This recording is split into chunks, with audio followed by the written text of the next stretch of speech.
Hello hello guys, welcome to my channel examable. तो आज मैं बहुत दिनों के बाद वीडियो बना रहा हूँ क्योंकि वैसे भी अब आप लोग का एसबीआई क्लर्क एग्ज़ाम 2022 आने वाला है। तो आज मैं ये वीडियो इसलिए बना रहा हूँ कि जब मैंने अपना बैंकिंग का प्रिपरेशन स्टार्ट किया था लाइक लास्ट ईयर इसी टाइम के अराउंड, जब एसबीआई क्लर्क आने वाला था मई जून में, तो मैंने भी अपना प्रिपरेशन उसी वक्त के अराउंड प्रिपरेशन स्टार्ट किया था। तो उस वक्त मेरा क्या रूटीन होता था, और आपको भी अगर उससे कुछ आइडिया मिले तो आप भी उस रूटीन को फॉलो कर सकते हैं।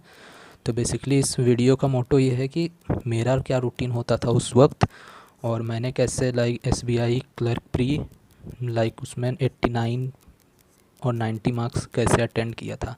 तो क्या रूटीन मैंने फॉलो किया था, तो मैं आज इस वीडियो में उसी के बारे में बता रहा हूँ। तो बेसिकली मेरा भी बैंकिंग का स्टार्टिंग इसी वक्त हुआ था। तो मुझे रीजनिंग और क्वांट आता था बट स्पीड नहीं था, और क्वांट में भी कुछ कुछ अरिथमेटिक के टॉपिक्स मेरे को आइडिया नहीं थे। तो और रीजनिंग से मुझे बहुत ज़्यादा डर था, तो मेरा तो मेन फोकस रीजनिंग था। और इंग्लिश से भी डर था, बट इंग्लिश क्योंकि मेरा रीडिंग हैबिट होता था तो वो मैंने मैनेज कर लिया।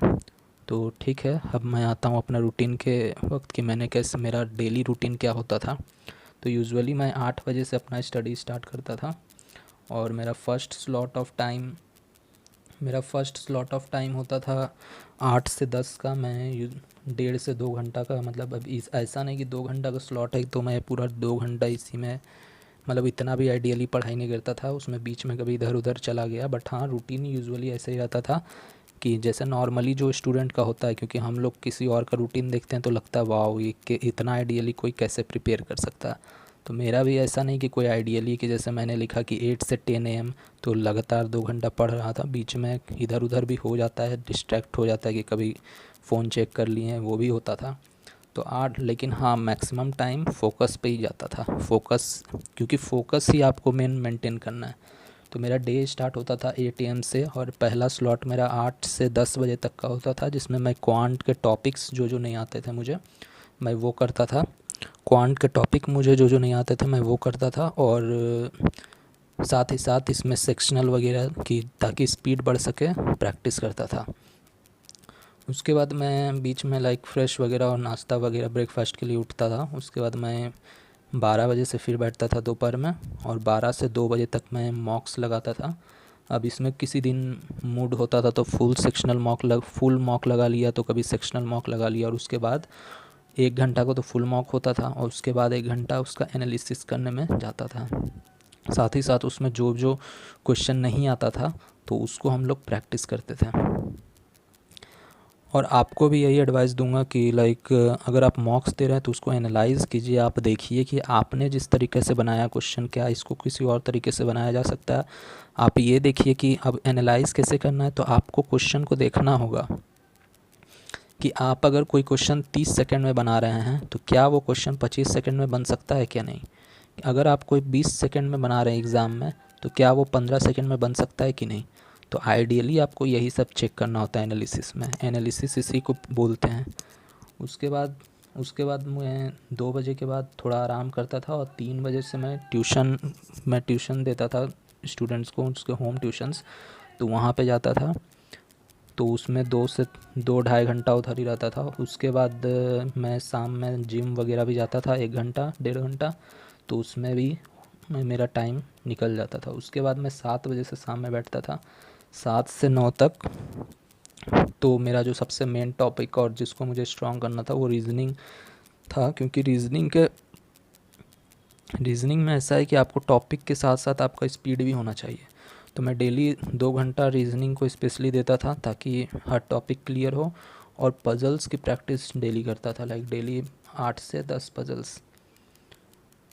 उसके बाद 9 बजे के बाद फिर डिनर वगैरह होने के बाद फिर 10 बजे से 12 बजे तक मैं रात में फिर से क्वांट का तैयारी करता था। क्योंकि क्वांट में जैसा कि आपको पता है कि मेरा तो आज तक मैं इतना एग्ज़ाम दिया हूँ, बट ऐसा कोई भी एग्ज़ाम में 35 आउट ऑफ 35 तो अभी तक किसी में फुल बना के नहीं आए। इवन एसबीआई क्लर्क में मैंने 25 या 26 अटैम्प्ट किया था। तो इसमें हमेशा इम्प्रूवमेंट का ज़रूरत होता है, इसलिए क्वांट में ज़्यादा वक्त देते थे।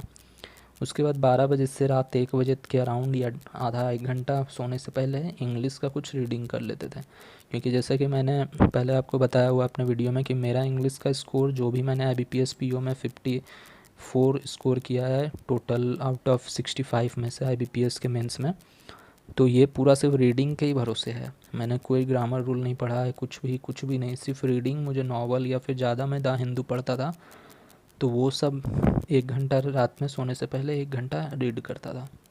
तो होप कि तो मेरा भी जैसा कि आप देख रहे हैं कि 9 to 10 आवर का रूटीन रहता था, बट हाँ इसमें मोस्टली मैं फोकस स्टडी सिर्फ 8 आवर्स का ही कर पाता था, क्योंकि हो जाता है कभी कभी, आप लोग भी जानते होंगे कि इधर कभी कुछ फ़ोन सर्व कर लिए, कभी इधर उधर चले गए, तो ऐसा होता है, नॉर्मल है। इसके आप पैनिक मत होइए कि आप कोई रूटीन बनाए हैं और उसको आप 100% फॉलो नहीं कर पा रहे हैं। तो आप 10 आवर का अगर रूटीन है तो 8 आवर तो आपको 7 से 8 आवर फोकस स्टडी करना है, और इतना सफिशियंट है, मुझे लगता है कि इतना सफिशियंट है किसी भी एग्ज़ाम को प्रिपेयर करने के लिए।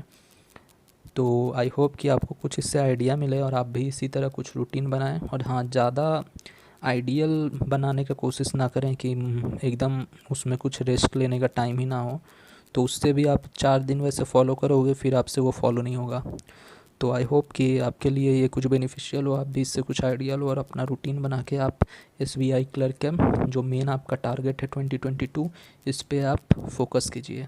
ऑल द बेस्ट, और मेरी वीडियोज़ आती रहेंगी और आपको हेल्प ज़रूर करेंगी। Thank you.